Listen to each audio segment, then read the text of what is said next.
That's actually cleaner sound than what you get for putting in. Yeah, but look, so like I was saying, nobody wants to see a TCU again. Nobody wants to see a blowout. With Jordan Travis, Florida State's one of the four best teams. You go Washington, Michigan, Washington, Florida State, and Texas. But without Jordan Travis, Florida State almost lost to Boston College. Florida State almost lost a number of games to Virginia in the ACC. So that strength of schedule plays a big factor. And the fact that Texas beat Bama, and then you start to ask the question, who do you want to see in there? Do you want to see Florida State without Rodemaker? We all know it's a travesty that they're not going. But do you really want to see that game and hope that Rodemaker comes out and plays against one of the three best defenses? I like Travesty. That's one of the BG's best songs. Huh? I said I like Travesty. That's one of the BG's best songs. You know the one where they be singing real high? Travesty! That's a different word. My bad. Go ahead. I think it goes to that. But I asked the same question you did, Colin. You know, you winning for being undefeated for the last 2 years has to speak for something. I mean, it has to hold some kind of weight in this, and so is winning your conference championship. But the drop from 1 to 6 and the move them from 8 to 4, I mean, that's got to be questionable. I mean, like, to beat us and drop us. Go ahead. No, I didn't mean to step on you, brother. Oh, no, I mean, that was one of my questions. I'm like, so be it, we're not in. But I mean, you got to think of who's in between there. So you got Oregon, who just lost. Mm-hmm. Then you got Florida State, who won, but we know the obvious situation. Ohio State, who lost, didn't even make it into the conference championship. Right. So these guys are all now going down. Florida State's the only one where we can really be like, they rightfully should have moved up. Right. But then you go into the fact that Bama lost to Texas. Texas dominated and got in there, and then so you're asking Bama. Well, look at Bama and look at Florida State. Bama, since that South Florida game when Milroe got benched, Bama has just been ascending. They've been playing great, and yes, I got to tell you, a lot of people have been talking about the Auburn game, and yes, they won it by the skin of their teeth. But how many times have we seen in Alabama's glory, the biggest years that they've had? How many times have we seen Auburn with barely fielding a team being able to play them? This year. Yeah. Well, I mean, they almost beat them. It's happened even in years where Bama's won a national championship. So I just think it's looked at a little differently just for that game. But, I mean, you got to look at Bama and you got to look at Florida State. Quarterbacks, that's a huge deal.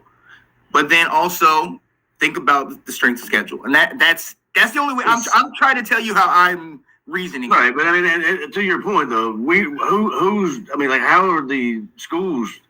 What am I trying to say here? They're not picking their strength of schedule. The schedules are made years out.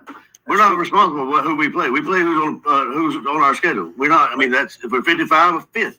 I mean, it's not up to the school. I mean, because well, in a way, it depends on how good the teams are on that schedule or that year. I mean, basically, that's how it comes about. You know what I mean? Well, the biggest thing that hurt you is something that Anthony's talked about all year.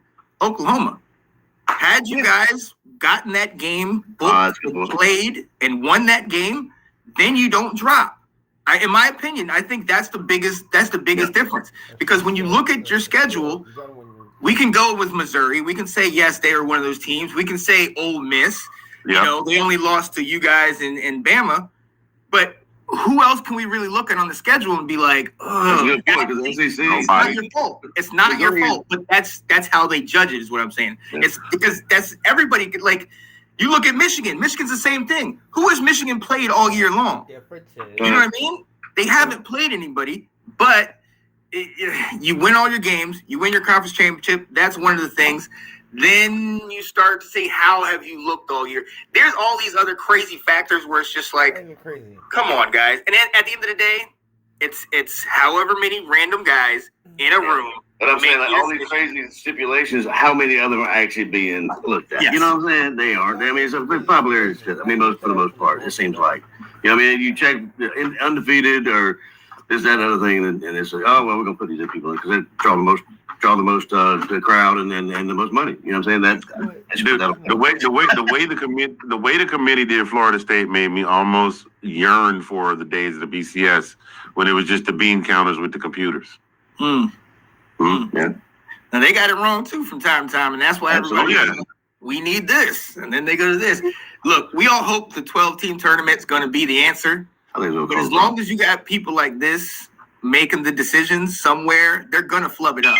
That's Well, but that's the thing. Like, it's like I said, man. If they take it and make it a true playoff, like I said, where the only thing that matters is records and head to head. Eye test, throw all the rest of that out the window. I've said it. How many NFL games have we watched? How many NFL playoff games have we watched? It was just straight trash. But that's just how it worked out with the record. right. I mean, if memory serves, I know this isn't a pro football show, but if memory serves, the year the Giants beat the Patriots, they got in as a wild card, if I'm not mistaken. Mm-hmm. And that wild card game was some straight booty. Didn't they have a losing record too? They had a losing record. No, they were 9-7 or something like that. But right, it was, and the difference between the NFL and college is there is nobody making that decision. If you get Right, that's all I'm saying. right, Set it up. These are the rules. That's it. The only committee you got is a rules committee if they need to make adjustments. Like now, here's the other thing though, and the difference in the NFL and college: boosters. Boosters have a huge control. We saw with Auburn how they didn't like Harsin, they got him out of there. We've seen Jimbo got ousted. The boosters have a big play in a lot of this stuff that goes on. And sometimes they're the ones who are pushing for X, Y, and Z. Let's let it this way. Let's get it that way so that we can continue to get the media deals, continue to get in here and get all into the natty. You guys know firsthand, you know how Bama's schedule has been for years. You know how many times you wait until like week 7 before Bama even plays a team that you can dress against them that actually is decent. You know what I mean? It's been either like one team in the East and one team them in the West. Like the LSU or Bama, but one team in each conference. I mean, is the winner. Like I mean, it's what people got on you guys for this year. You know, who have they played? And it's not your fault, but I agree with you. Yeah. The boosters play a very, very, very big role in everything. And now you talking about NIL, you talk about this other money coming in. They don't want to lose. And especially if you've been winning, those you can't tell me those boosters at Florida State and those boosters at Bama and all those schools aren't saying, oh, we're not winning. Okay, we need to buy X, Y, and Z to get them on her. And you're not buying now because of NIL, but I mean, it's just so much extra stuff that comes in and people sliding money to other people, conferences. It's craziness. Yeah. Yeah, it 100% is, but all the money in the world doesn't stop you from having a slide from grace. Just ask Georgia and Alabama. Georgia went from Vince Dooley to In the Toilet, and it was some years before they brought Rick in, and Bear retired, and they slid for a little bit, and then Gene Stallings did a little something, and then he dipped out, and they slid some more until they got Nick. It happens. Mm-hmm. It happens. But look at LSU. Nick was there too. Huh? So look at LSU. Nick was there, won a national championship with them. Yep. Les Miles was there with them. Behind Les. And then they kind of went to the toilet until they brought in Coach O, and then Coach O was a one and done. He said, "Nah, baby, I got my money. I got my money. I got my girlfriend with the big things on her chest." And then we go, "Yep, hey, tell me what door I'm going out of. Tell me what door I'm going out of. That's all I need to know, brother. I'll be gone." And the other part about some of these guys, you look at LSU, you look at Coach O. A lot of those teams, you look at that LSU team. Half that team went to the pros. Right. So a lot of these guys, they don't know really how to rebuild. You know what I mean? They don't know how to bring that stuff. Look at Jimbo. Jimbo was never able to replicate what he had at Florida State. All that money they gave him, all those recruits, but he wasn't able to do it. So does that mean that Jameis was the dude? Like what?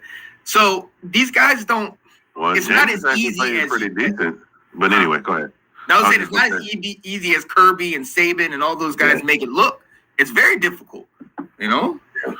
Yeah, and even in the example that you use, like Nick is an anomaly. He's an outlier in that he did it at LSU. Well, he didn't really do it at LSU because Les kind of handed him the keys.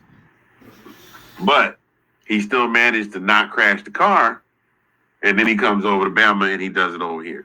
See that shit right there?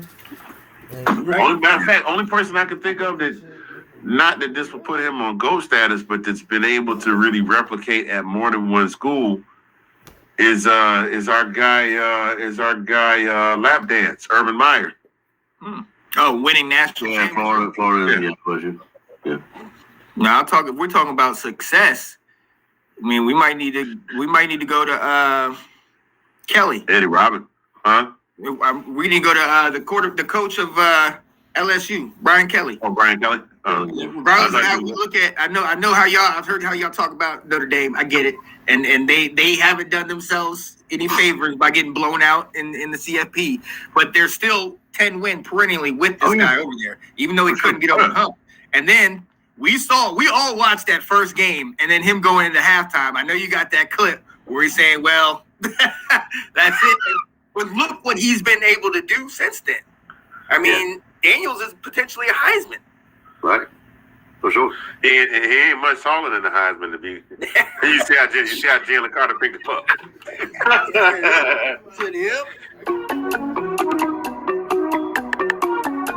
I don't know what you're talking about. Oh, you need that one, right? I'm gonna have to get out of here, man. We gotta wrap. Opportunities there in that first half, but you're only down by 4. What was your message? We can't play any worse than that, I don't think. I mean, it's my first game. Maybe we can.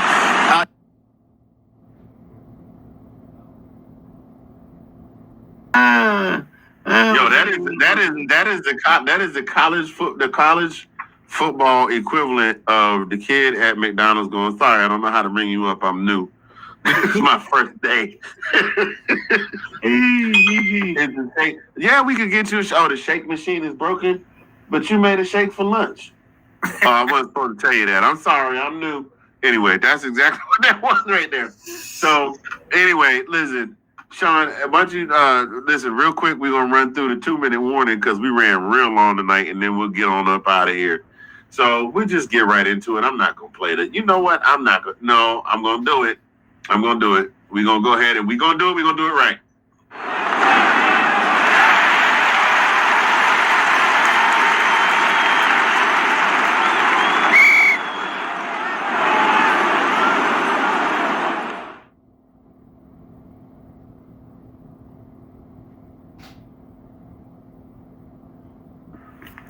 So for this 2-minute warning,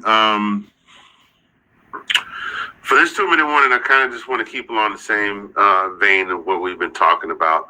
What are you guys looking forward to most about this bowl season? And Sean, as our guest, we'll go to you first. I love this time of the year. You know that when I first met you.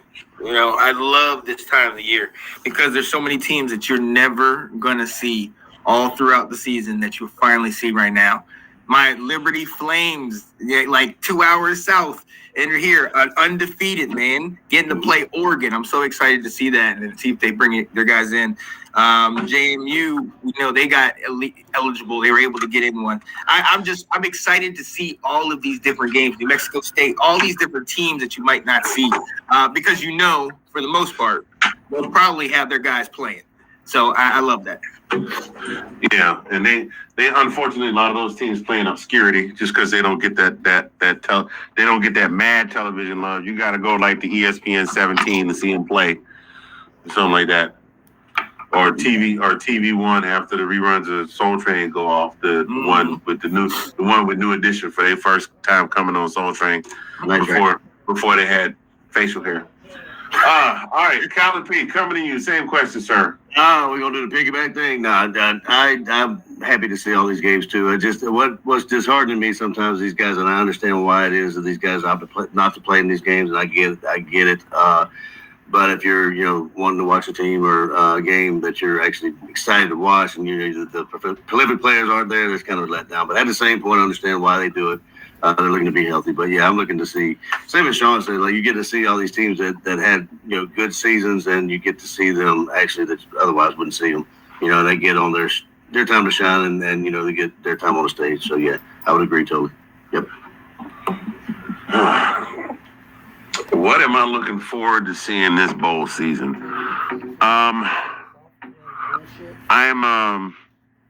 Damn, it's gonna sound like a piggyback. I'm very excited to see a JMU in a bowl game. Just because JMU has taken full advantage of the move up, and they have exceeded expectations, I think. Or maybe they're exactly where. I don't know, but I'm looking really forward to seeing them play. Yeah, you know what? I'm kind of looking forward to hearing some different announcers too. To tell you the truth, I know this is gonna sound kind of weird, but you know, I'm not a Gary Danielson. A lot of people hate on Gary Danielson. I don't mind Gary Danielson. I want to hear somebody different. Yep. I'm kind of, and also looking forward to not having Pat McAfee take over game day Saturday. Mm-hmm. I mean, I like him in small doses. I'm a traditionalist myself. Give me the game guys I've always watched. I'm sorry. Right, but I'm saying I like Pat McAfee. Pat McAfee is one of those guys that he's good in his own over here. Mm-hmm. You know what I'm saying? He's good in his environment, but you take him and introduce him to another environment, it's almost like introducing a pathogen into society. And then it just kind of, you know what I mean? It throws the vibe. Those guys work. Even Kirk Herbstreit. You know what? Damn it! I should have known the fix was in when Kirk Herbstreit started talking about we were gonna win. Because you know Kirk can't stand University of Georgia, but Desmond and Kirk and Lee was right on them. Go ahead. Couple of years ago, Lee Corso, people were talking about Lee is old and senile and he needs to retire, and he seems to have kind of turned the corner. I think he had a great year this year. Great comeback. He ran crisp routes, stuff like that. Soft hands. He didn't drop the head when he put it on. He's right there on point. He didn't jump the snap count with the not so fast. He was right there. Loved it. You understand? But I jest, but you get my thing. I'm looking forward to something different. It's been a very long and tiring. I won't say tiring because I love college football, but it's been a long and tiring season this year because there's been so much going on. It's like even looking at your setup with the 4 TVs, it's almost like you need 16, and you need the multiplicity machine, the movie with Michael Keaton. So like all of y'all can watch the games all at the same time. It's been a long and tiring season. Technically, if you have on each of the 4, if you have the 4 mega cast, that is 16. So I've worked it out. I watched too many games. Of course you did. Of course you did. Of course you did. State, the first Buck Tussle Tech College of the great. Yo, I dropped Buck Tussle State in a chat on Messenger. And like 8 people sent back just giant laugh emojis. It's like, where the hell is Buck Tussle State? It's like, I made it up. It's an original. It's like, yo, can I use that? Go ahead, bro. I don't own a copyright. I remember first time I dropped that on you, and you about to spit your drink out. Anyway, just looking forward to something different. It's just, I can watch a football game on Wednesday if I want. I'm not tied to not being tied to my Saturday. Not having my whole Saturday tied up, because I love watching college football. But I get up in the morning, I put on big game I put on the ESPN show, College Game Day, and then there's that, and then I'm almost never not in front of the TV, or don't have the game on the radio in the car while I'm running errands. I'm looking forward to Plus that, I'm looking forward to seeing if Georgia can make this happen against Florida State. Oh yeah, I'm really questioning who Florida State's going to play. Well, I heard that they were talking about boycotting the game. Well, Florida did. Florida did. Yeah, Florida boycotted their game. They didn't make a game. They didn't make a vote, did it? Not this year. I think that was a joke. That wasn't a joke. Because I thought they were 5-7. Because they let in some 5-7. Because yeah, it might have been. Because I know they let in some 5-7 teams, but if they're not 5-7. Yeah, they finished at 5-7. They hit their 5th win the week before they played Georgia, and they could not win the 6th one. Because I saw the same meme, and it was like, yeah, they didn't make a bowl. That's why they're not playing. They're playing it off. How they boycotted, but they're not playing. That makes sense. But I don't know if that's true. No, that's what it's all. So. Well, no, because I had seen the boycott, but that would make sense, though. Yep. So, I mean, if any team ever had 100% reason to go, no, we're not playing in this game. It's all. I mean, I'm actually surprised JMU took the game. I thought they would take a hard stance and go, no, y'all didn't want to give us the game. Y'all didn't want to even let us play in the bowl game. But now, because you ain't got enough teams, now look who needs somebody to come play. Yeah, that eligibility is no joke coming up from FCS to FBS. Yeah, true that.